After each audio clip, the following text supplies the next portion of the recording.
Hi friends, అందరు ఎలా ఉన్నారు? మేమైతే ఈరోజు ఏం చేస్తున్నామంటే అది మీగడతోటి నెయ్యి అయితే చేస్తున్నాం. రోజు మనం పాలలో మీగడ తీసి ఇట్లా ఫ్రిడ్జ్లో అయితే పెడతాం కదా, ఇలానే కాకుండా ఇదైతే మళ్ళీ బయట పెట్టి ఇందులో పెరిగేసి ఎక్కువగా కలిపి మొత్తం మంచిగా బయట పెట్టినాక తెల్లారి ఇలా మొత్తం గంటతోటి కలుపుకుంటే నెయ్యి అయితే వెన్న మొత్తం వచ్చేస్తుంది. మనం మిక్సీలో పెట్టకపోయినా కవ్వం వేయకపోయినా అవసరం లేదు, ఈజీగా అయితే మొత్తం వెన్న అయితే మంచిగా ఇలా వస్తుంది. ఇలా వచ్చిన వెన్నని వాటర్ లేకుండా, ఇవన్నీ మనం పోసిన వాటర్ ఏం కాదు, మీగడ ఉన్న వాటరే, ఇవన్నీ తీసేసి మొత్తం ఇలా ముద్దలాగా చేసుకొని పక్కకు వేసుకున్న తర్వాత వాటర్ పోసి అయితే మంచిగా మళ్ళీ వెన్ననైతే కడగాలి. ఎందుకంటే ఇందులో మజ్జిగ ఉంటుంది కదా, మళ్ళీ మజ్జిగ వాసన వస్తుంది నెయ్యి అంతా. అందుకని మంచిగా వాటర్తో అయితే వాష్ చేసి నెయ్యిని ఈ వెన్ననైతే మంచిగా కాగబెట్టుకుంటే నెయ్యి అయితే మంచిగా వస్తుంది, పూస పూసగా, తినడానికి కూడా చాలా టేస్టీగా ఉంటుంది. ఇలా మొత్తం ఇట్లా రౌండ్గా ఇలా అంటుంటే ఇందులో మధ్యాహ్నం ఉన్న వాటర్ కూడా ఇట్లా కిందికి ఎట్లా వచ్చేసింది, అలా అయితే మొత్తం వాటర్ వచ్చేస్తుంది. ఎక్కువ వాటర్ ఉన్నట్టయితే మళ్ళీ మనం వెన్నని కాగబెట్టేటప్పుడు ఎక్కువ టైం పడుతుంది. అందుకనే వాటర్ మొత్తం పోయేటట్టు ఇలా తిప్పుకుంటూ, ఇలా అయితే మొత్తం తిప్పుకుంటూ మొత్తం ఇట్లా వాటర్ అయితే పోయిందంటే అనాలి.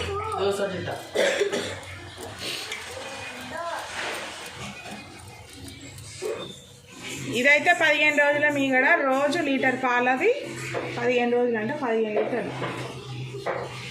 హాఫ్ కేజీ అయితే అవుతుంది, హాఫ్ కేజీ లేదంటే 400 గ్రాములు అయితే అవుతుంది ఖచ్చితంగా.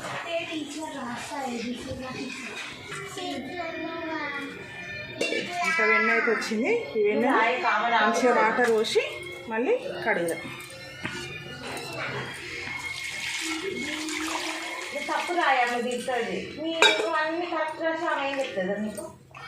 ఇలా మళ్ళీ అంతా కలిపితే ఇందులో ఉన్న మజ్జిగ మొత్తం వాటర్లో కలుస్తుంది.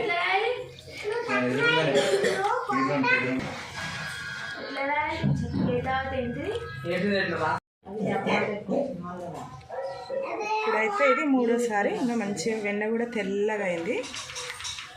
ఇలా వాటర్ కూడా చూడు తెల్లగా అయినాయి మంచిగా. ఇట్లా మజ్జిగ అంతా పోయేలాగా కడుక్కుంటే మనకి నెయ్యి అనేది ఎక్కువ రోజులున్నా ఖరాబు కాదు, మంచిగా ఉంటుంది. ఇలా మొత్తం మంచిగా కలుపుకోవాలి. ఇలా మంచిగా చేసిన ఈ వెన్న ముద్దనైతే మంచిగా కాగబెడదాం. ఇక పెట్టుకొని ఆ తర్వాత అయితే మొత్తం సిమ్లోనే పెట్టుకొని కొద్దిసేపు ఇది వెన్న కరిగిందాక స్టవ్ అయితే పెద్దగా పెట్టాలి. వెన్న కరగంగానే చిన్నగా పెడితే మంచిగా కాగి నెయ్యి అయితే తయారవుతుంది.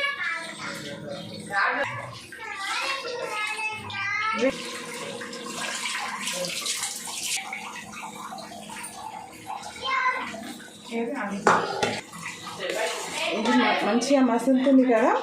మనమైతే కాగబెట్టుకునేటప్పుడు అయితే మెయిన్ ఇంపార్టెంట్ ఏంటంటే ఇలా అడుగు పట్టకుండా కలుపుకోవాలి. లేదంటే మనకు నెయ్యి అడుగు పట్టినట్టయితే కాటు వాసన వస్తుంది. మనం ఇంత కష్టపడి చేసిన శ్రమ అంతా వేస్ట్ అవుతుంది. కాబట్టి మంచిగా అప్పుడప్పుడు మధ్యలో ఇలా అడుగు మొత్తం కలుపుతూ ఉండాలి.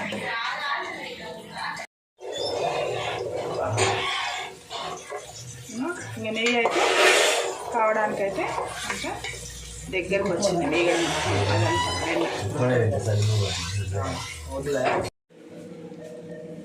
ఇదైతే మొత్తం అయితే నెయ్యి అయితే రెడీ అయింది. ఇందులో ఉన్న పచ్చి మొత్తం పోయి ఇంకా ఇలా మొత్తం బ్రౌన్ కలర్ వచ్చేంత వరకు మంచిగా కాగబెట్టుకోవాలి.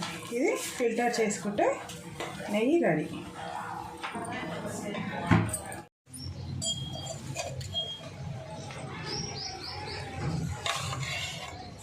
ఇప్పుడు మంచిగా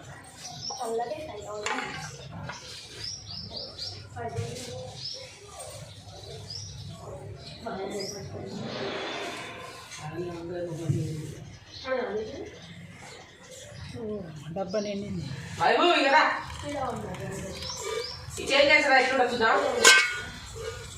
హాఫ్ కేజీకి ఎక్కువనే వెళ్ళింది నెయ్యి అయితే. మంచిగా హాఫ్ కేజీకి అయితే ఎక్కువనే వెళ్ళింది. మన ఇంట్లో తయారైన నెయ్యి అయితే రెడీ అయిపోయింది.